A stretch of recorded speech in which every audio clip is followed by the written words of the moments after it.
পাক নবী সাল্লাল্লাহু আলাইহি ওয়াসাল্লাম বলেছেন আল্লাহ বারাসাতুল আম্বিয়া দুনিয়াতে নবী আর আসবে না। নবী আর আসবে নাকি? সাহাবা আর আসবেন না, তাবিঈ আসবে না, বুজুর্গানে দিন আসবে না, আলিমরা থাকবে। নবী বলে গেছেন আলিমরা হলো আমার আত্মীয়, যারা একজন আলিমের হাতে হাত দিয়ে সালাম করবে আমি নবীর সাথে সালাম করার সমান সওয়াব আল্লাহ দেবে। জোরে বলুন সুবহানাল্লাহ। এ আমার বায়ানাত আজকে আলিমদের সম্মান জানি না চলে যান ফুরফুরাতে আলিমদের সম্মান থেকে আসুন। ভাই ফুরফুরায় আমি ফুরফুরায় গেছি, আমি আল্লাহর রহমত, আমি একটা জামিউল ইসলাম, আমাকে আহলে হাদিসরাও জালসায় নাই, আমাকে ফুরফুরাওয়ালা নেই, আমাকে দেওবন্দিরা নেই। কেন? আমি কোনো বিতর্কিত কথা বলি না।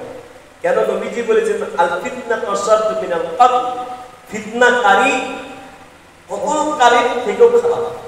একটা মানুষকে কতল করে দিল, তার যা গুনাহ হবে তার থেকে বেশি গুনাহ সমাজে যে ফিতনা করে। কিছু ফিতনা কোন লোক আছে না নাই? যে বলুন আছে। আমরা কেউ ফিতনা করব না, বলুন ইনশাআল্লাহ। আমি ফুরফুরায় গেলাম, ওই জায়গায় জলসা করতে গিয়ে বললেন, আমাকে বলছে মৌলানা সাহেব মালদা থেকে আপনি এসেছেন, কতটা খরচ হতে পারে? আর 7,000 8,000 টাকার আমার তেল ড্রাইভার মিলে যাবে। তো আপনি তো কোনো চুক্তি ফুক্তি করেননি, আপনাকে কোনো টাকাও দেওয়া হবে না। যে চুক্তি করেছে একটু বেশি বলবি 25,000 টাকা। আমার ঠিক আছে আলহামদুলিল্লাহ, সব টাকা দিবেন না তো না দেন, আমাকে বক্তব্য দেন একটু। আমি বললাম আপনার টাইম হলো 10টার সময়, 10টা থেকে 1টা, 3 ঘন্টা করে। বললাম যে সবাই মিলে দেখছে। তো আমি মালদা থেকে গেছি, সালাম মুসাফা হচ্ছে। তো যাই হোক, আজকে নিজের টাকা নেই চলে এসেছি, নিজের টাকা বাড়ি ফিরে যাবো ভাবছি। আর বললো কেন এই ভাবছি। এরপরে যখন জলসা শুরু হলো, আসসালামু আলাইকুম দিব, তার আগে ওই ডেকে এসে বলছে মহাশয় আপনি ওয়াজ করে যাওয়ার পরে স্টেজ থেকে নামবেন না।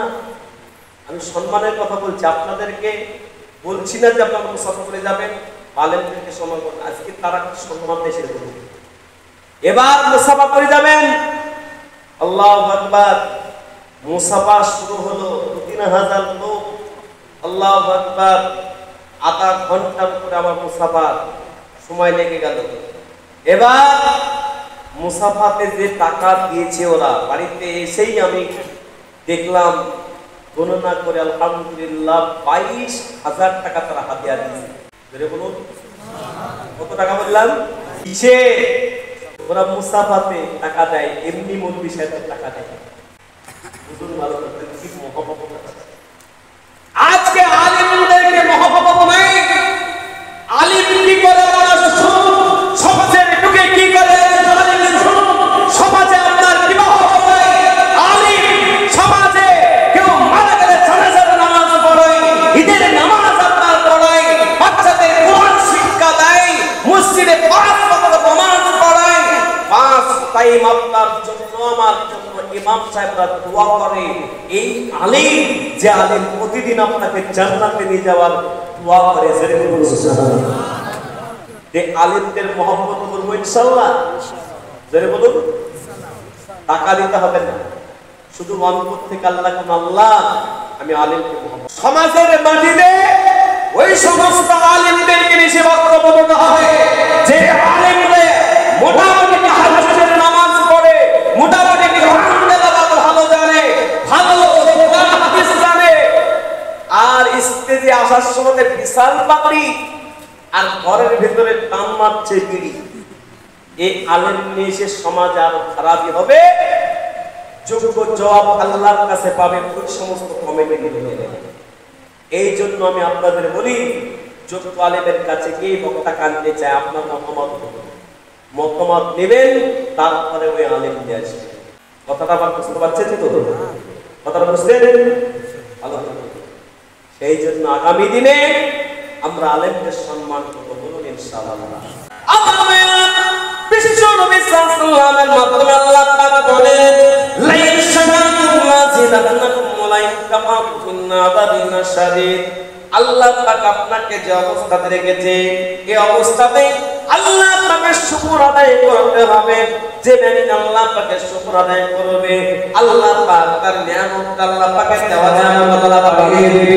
যদি না শুকর করে আল্লাহ পাক ছিনিয়ে নেবে। শুধু ছিনিয়ে নেবে না, ইন্না আযাবিলা শাদীদ, আল্লাহ পাক শক্ত আযাব দেবে।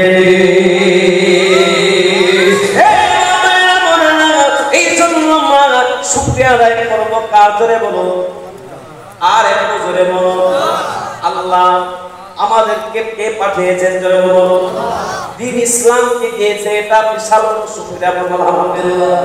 ফারাক্কাতে বিএড কমপ্লিট করে, আমি এবছর বিএড কমপ্লিট করে এসএসসি পরীক্ষা দিলাম।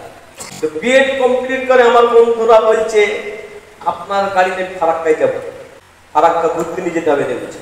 আমরা ঠিক আছে, তবে তো আমি জলসায় যাবো, আমি বেশিক্ষণ থাকবো না, আমার দিনাজপুরে জলসা আছে কিন্তু। যে হ্যাঁ আপনি শুধু যেতে যেতে একটু গল্প হবে। ফারাক্কার নতুন একটা ব্রিজ থেকে এসেছি, তো ওই জায়গাতে ওই ফারাক্কার মেন জায়গাতে ঘুরে ব্রিজের ওখানে পৌঁছালাম। এবার ওখানে দাঁড়াতে দাঁড়াতে একজন মহিলা, যুবতী মহিলার লাশ নিয়ে চলে আসলো, কাঠগুলো সাজিয়ে দিল আর তার উপরে মেয়েটাকে শুয়ে দিল, পা দুটোকে ভেঙে কাঠ চাপিয়ে দিল, মাথার বড় বড় চুলগুলোকে লটকিয়ে দিল। হতে পারে তার স্বামী আর না হলে তার বড় ভাই। এর উপরে গনগন গনগন করে আগুন 7 বার ধরে মাথার চুলে আগুন লাগিয়ে দিল। আমি বললাম এই ভাই এখানে থাকা যাবে না, চপ বন্ধ লাগবে, চপ। আহা দাও দাও করে পড়তে লাগলো।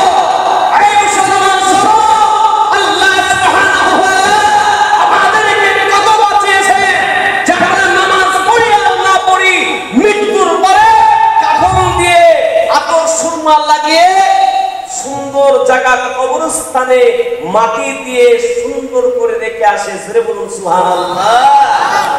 অন্যথায় বাপের সামনে ছেলেকে পুড়তে হতো, বেটিকে পুড়তে হতো, ভাইয়ের সামনে বাপের সামনে অনুম অবস্থাতে।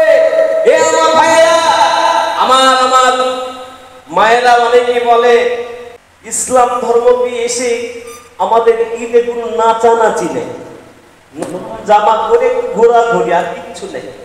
আর ওরা নতুন জামা পরে আর একবার দেখলাম রাস্তাতে আস্তে আস্তে 3-4টা মেয়ে একবার আমার সেজে দিলে নাচছে। এ নাচনি কুটনি, এই যে মরার সময়তেই আল্লাহ তাদেরকে অসম্মান করে দেয়, যেটা বলুন সুবহানাল্লাহ। আজকে একটা ভিডিওতে দেখছিলাম এক ন্যাংটা বাবা, কি বাবা? ন্যাংটা বাবা।